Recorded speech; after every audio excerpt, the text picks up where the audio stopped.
여러분들이 알고 계실 거라 생각이 되어집니다마는 나태주 시인은 풀꽃이라고 하는 아주 짧은 시에서 자세히 보아야 예쁘다, 오래 보아야 사랑스럽다, 너도 그렇다. 아주 짧은 세 문장으로 이 사랑을 이렇게 시로 읊기도 했습니다. 많은 사람들이 그렇게 사랑을 이야기하였지만 오늘 우리가 보고 있는 이 하나님의 말씀 속에, 이 아가서 속에 담겨져 있는 사랑은 어떤 것인가? 그것을 한번 보려고 합니다. 물론 8장까지 되어져 있는 아가서입니다마는 제가 여기저기에서 그 사랑의 모습들을 발췌해서 말씀을 드려보려고 합니다. 아가서가 말하는 사랑, 무엇이 사랑일까? 우리는 신앙 안에서 분명히 하나님의 사랑을 이야기해 왔고요. 또 우리가 하나님의 사랑을 받아왔고요. 그 하나님의 사랑의 본질이 무엇인지를 우리는 많이 들어왔습니다. 그 사랑은 예수 그리스도를 통하여 우리에게 완성되어졌고요. 성령을 통하여 우리에게 확증되어지면서 우리로 하여금 더 많이 하나님을 사랑하고 세상을 사랑할 줄 아는 사람들로, 능력 있는 사람들로 살아가도록 하나님의 성령이 우리 안에 역사하고 있습니다. 하나님의 사랑이 예수 그리스도를 통하여 완성되고 성령을 통하여 우리에게 확증되어지고 있는 것이지요. 자, 그것을 근거로 하여서 오늘 이 아가서 속에 기록되어져 있는 사랑, 과연 무엇인가? 첫째로 보는 것은요, 하나님의 사랑은 한계를 넘어서는 겁니다. 한계를 넘어서요. 사람들은 따집니다. 저 사람이 내가 사랑해 줄 만한 사람인가? 또 반대로 어쩌면 내가 저 사람에게 사랑받을 사람인가? 또 그런 사람으로 만들어져 가기를 우리는 바라면서 인생을 살아오지요. 조건을 따집니다. 그러나 하나님의 사랑은 한계를 넘어서는 사랑인데 1장 5절 6절 말씀에 보면 그 여인은 거물스름하대요.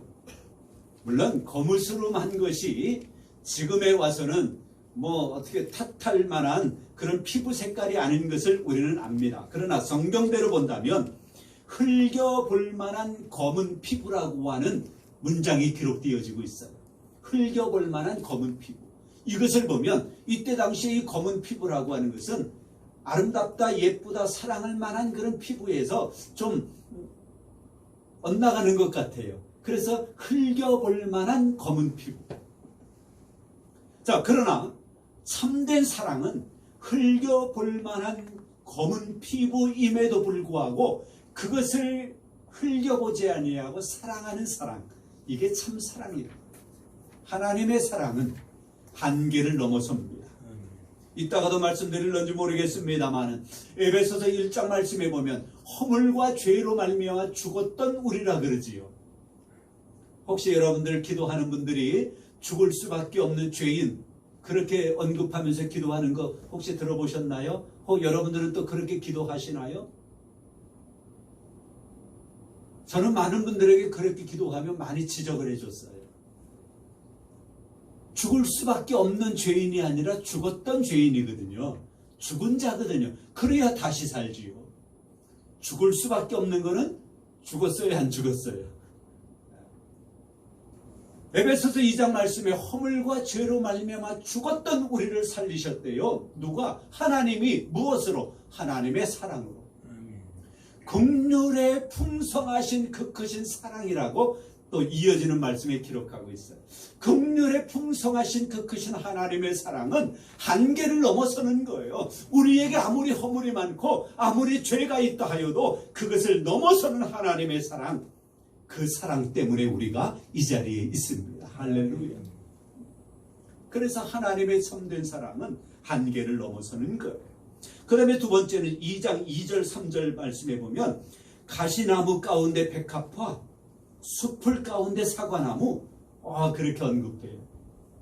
가시나무, 숲풀이라고 하는 것은 별로 우리에게 좋지 못한 것을 언급하는 거예요. 그런데 그런 가시나무 가운데서 백합화를 발견하는 거예요. 얼마나 귀합니까? 무성한 그런 숲풀 가운데서 사과나무를 발견하는 거예요. 얼마나 복돼요. 얼마나 기쁨이 넘쳐요. 바로 이것은 서로에 대한 집중입니다. 집중하는 거예요. 그래서 내가 하나님께서 우리에게 집중하실 때에 허물과 죄 가운데서, 그래서 죽은 자들 가운데서 하나님이 우리를 핀셋으로 찝어내듯이 저와 여러분들을 그렇게 찝어내셔서 사랑하신 거예요. 독생자 예수 그리스도를 통하여 십자가의 사건을 주심으로 말미암아 우리를 그렇게 구원하신 거예요. 그것이 하나님의 사랑. 하나님은 우리에게 집중하시는 분이십니다. 집중하시는. 그 다음에 세 번째는 7가지 말씀을 드릴 거예요. 세 번째는 하나님은 우리에 대하여 아주 세밀한 관심을 가지고 계시는 거예요. 서로에 대한 집중도 좋지만은 세밀한 관심과 배려를 우리에게 아끼지 아니하십니다. 2장 6절 7절 말씀이에요. 내 사랑이 원하기 전에는 흔들어 깨우지 마라. 내 사랑이 원하기 전에는 흔들어 깨우지 마라. 아주 작은 것까지도 관심을 가지고 배려해 주시는 것. 그래서 성경에 우리가, 여러분 기억하십니까? 우리의 머리털 끝 하나까지도 세밀히 보시는 그런 하나님. 아주 현미경보다도 더 자세하게 세밀하게 관심을 가지고 살피시고 배려해 주시는 그런 하나님이신 거예요. 여러분들에게도 우리 하나님의 사랑이 그렇게 임하는 줄 믿으시기 바랍니다. 그 다음에 네 번째는요, 동행하는 것입니다. 2장 10절 13절 말씀해 보면 나의 사랑 내 어여쁜 자야 일어나 함께 가자 그래요. 함께 가자. 임마누엘, 하나님이 우리와 함께 계시다 함이라 함께 하는 거예요. 임마누엘인 거예요. 여러분들 보셨습니까? 오래전에 본 그 작은 엽서를 통해서 저는 보았는데요. 해변가 모래사장에 발자국이 한 사람 거밖에 없어요. 그런데 한 젊은이가 그것을 보더니, 하나님, 내가 힘들 때, 내가 괴로울 때, 내가 어떤 일을 당할 때 하나님 나와 함께 하신다라고 했는데, 이 모래 위에 있는 발자국을 보세요. 왜 내 발자국밖에 없습니까? 하나님 나와 함께 하신다라고 했는데, 그러면 하나님도 옆에 발자국 찍혀 있어야 되지 않습니까? 그때 하나님이 말씀하셨다는 것 아니겠습니까? 내가 그렇게 힘들고 어려울 때에 내가 너를 업고 간 것이란다. 그것은 너의 발자국이 아니라 내 발자국이란다 라고 하는 그 엽서의 글을 제가 오래전에 본 기억이 납니다. 그래요. 하나님 우리와 동행하시는 분이셔. 우리 눈에 보이지 아니하지만은 우리가 잠시 눈을 감고 생각하고 우리의 마음속을 들여다볼 때에 우리 하나님은 우리의 곁에서, 우리 심령 속에서, 우리의 삶 속에서 1분 1초 한순간도 떠나지 아니하시고 함께 하시는 임마누엘의 그런 사랑의 하나님이신 것을 믿으시기 바랍니다. 아멘. 저는 어제 목사님들하고 장로님들하고 식사하고 티타임을 한 6시간 가지는 시간이 있었는데, 오늘 장로님이 그런 말씀을 하셔요. 그분은 이제 전국을 다니면서 인재 훈련 그런 강의하시는 그런 장로님이셔요. 어젯밤에 꿈을 꿨대요.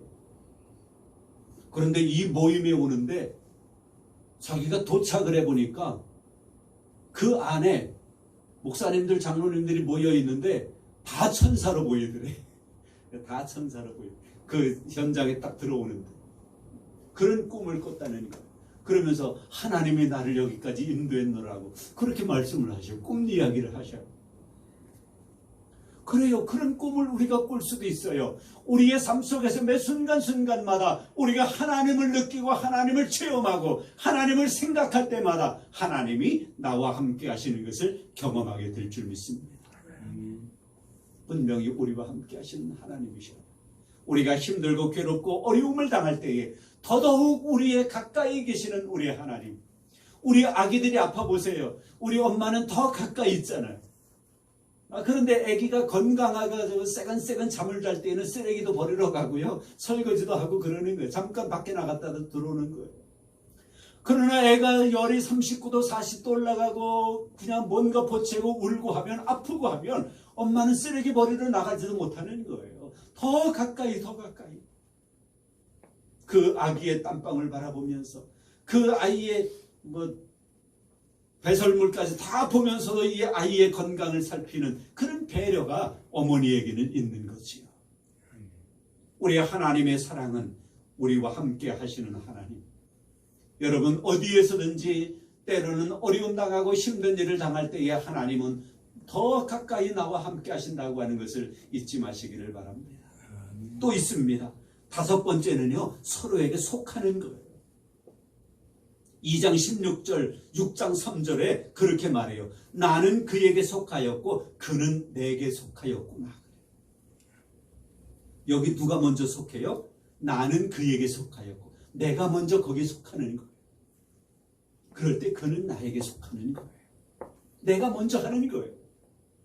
그런데 우리 하나님은 먼저 우리를 사랑하셨어. 요한일서 1장 7절 이어지는 말씀에도 보면 하나님은 사랑이심이라, 하나님은 사랑의 본질이라고 말씀을 하셔요. 하나님은 사랑이십니다.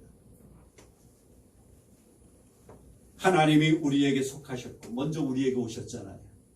세상의 많은 종교는 인간들이 만들어 놓고 인간들이 원하는 것을 추구하기 위하여, 그것을 얻기 위하여 사람들이 종교를 만들어 놓지만, 그러나 우리는 달라요. 하나님이 먼저 우리에게 오신 종교예요. 우리가 하나님을 알기 전에 창세전부터 예수 그리스도 안에서 그 기쁘신 뜻대로 우리를 예정하신 에베소서 1장 3절 말씀처럼 그런 종교예요. 하나님이 먼저 우리에게 오셨어요. 하나님이 먼저 우리를 사랑하셨어요. 하나님이 먼저 우리를 일으켜 세우시고 하나님의 보좌 우편에 앉도록 하나님이 그렇게 역사해 주신 거예요. 그래서 서로에게 속하는 것. 이제 하나님이 우리에게 오셨으니 우리는 어떻게 해야 돼요? 하나님에게 속해. 하나님 안으로 들어가야 돼요. 하나님의 말씀 안으로 들어가야 돼요. 하나님의 역사하심 속에 우리가 살아가는, 하나님에게 속한 우리가 되어야 하는 것입니다. 여호와는 내 편이라. 여호와는 내 편이라. 서로에게 속하는 것입니다. 그 다음에 6번째는요, 서로의 허물을 덮는 거예요. 4장 7절에 기록되어져 있습니다. 너는 어여쁘고 아무 흠이 없구나. 그래요. 왜 바라보면 흠이 없겠어요? 그렇지요. 이 첫 번째 말씀드린 것처럼 검은 피부, 흘겨볼 만한 검은 피부 그랬다 그랬잖아요. 왜 흠이 없겠어요? 그러나 하나님의 사랑으로 하나님께서 우리를 바라보실 때에는 흠이 보이지 않는 거예요. 흠이 안 보이는 거예요. 사랑하는 사람을 보면 흠이 안 보이는 거예요. 다른 사람이 바라볼 때에는, 객관적으로 바라볼 때에는 흠잡을 만한 것이 혹시라도 다른 사람은 이야기하는지 모르겠지만 내가 바라볼 때에는 흠이 없는 거예요. 그것까지도 아름다운 거예요. 저는 원목을 좋아합니다. 나무. 그래서 식당이나 카페나 이런 데 가면 원목을 잘라가지고 그냥 자연 그대로 이렇게 동그랗게 네모나게 다듬지 않고 해놓은 탁자들이 많잖아요. 그런 거 보면 저는 좋다. 막 만져보고 막 그래요. 사진도 찍고. 그런데요, 그런 나무를 보면 그 가운데 옹이가 박혀 있는 것이 더 아름다운 것 있지요. 그렇죠? 그것이 누군가에 의해서 가지가 잘려질 때의 그 나무는 얼마나 고통이겠어요. 그런데 그것이 옹이가 되어지고 그런 가구로 만들어질 때에는 그 옹이가 더 아름다워집니다. 하나님께서는 우리의 허물을 보지 않습니다. 에베소서 1장에 말씀드린 것처럼 허물과 죄가 우리에게 있다 하여도 하나님은 그것을 보시 아니하시고 더 감싸시는 하나님. 더 감싸시는 하나님. 허물을 덮는 것이 하나님의 참된 사랑입니다. 마지막에 7번째는 죽음까지도 이기는 거예요. 크라이막스지요. 죽음까지도 이기는 겁니다. 너희 안에 이 마음을 품으라고 그리스도 예수의 마음이니 그 예수 그리스도가 하나님의 본체지만은 하나님의 본체됨을, 그 동등됨을 버리고 사람의 모양으로 이 땅에 오셨대요. 그리고 죽기까지 복종하셨다. 빌립보서 2장 1절부터의 기록입니다. 죽기까지 복종하셨다. 그로 말미암아 우리가 하나님의 백성이 되어진 것이지요. 죽음까지도 이기는 것입니다. 로마서 8장 35절부터의 말씀에 보면 죽음까지도 이기시는 하나님의 사랑이 그대로 기록이 되어져 있습니다. 그래서 이 아가서에 흐르는 이 사랑은 하나님의 사랑, 특히 인생들을 향하신 하나님의 사랑을 아주 절절히 기록하고 있는데요. 간단하게 보았습니다마는 이 하나님의 사랑이 우리에게 입혀졌습니다. 그래서 하나님의 백성 되어졌고요. 그래서 구원받았고요. 그래서 하나님의 영원한 생명을 누리고 살아가고 있고요. 그래서 우리는 하나님의 나라를 사모하는 자들로 하나님의 나라에 들어갈 그런 하나님의 백성들로 지금 여기에 있는 것입니다. 이제는 우리가 그 하나님을 사랑할 때입니다. 이제는 우리가 그런 마음으로 하나님이 우리에게 내려주신 이 7가지의 사랑으로 우리가 이제는 하나님께 드릴 때입니다. 널뛰잖아요. 이쪽에서 콱 내리치면 이쪽에 있는 사람이 쭉 올라갔던 사람이 내려서 쿵 쳐주면 이쪽에 있는 사람이 올라가. 하나님이 우리에게 내려오셨어요. 그래서 우리를 높여주신 거예요. 어디에까지? 하나님의 보좌 우편에까지. 영원한 생명을 얻은 천국에까지. 이제 우리는 내려와가지고 하나님을 높여드리는 자가 되어야 돼요. 그러면 하나님을 기쁘시게 하는 자가 되어야 돼요. 그러면 하나님께서 우리에게 또 내려오셔서 우리를 복 주십니다. 우리는 그 복을 가지고 살아가면서 다시 내려와서 하나님을 섬기고 하나님 앞에 감사하고 이 세상을 섬기고 이 세상을 유익하게 하는 자들. 그러면 또 하나님이 내려오시고 널뛰는 것이, 저는 그것을 그렇게 연상을 했어요. 여러분에게 주어진 하나님의 사랑이 다시 하나님에게로 돌려지고 여러분에게 주어진 하나님의 사랑이 옆으로는 세상 가운데 여러분의 가족, 여러분의 이웃, 여러분의 동료, 여러분이 살아가고 있는 이 세상 가운데 하나님의 사랑이 흘러넘칠 수 있도록 하나님의 사랑의 사신들이 다 되어지시기를 우리 주님의 이름으로 축복합니다. 성부와 성자와 성령의 이름으로 여러분 모두를 축복합니다.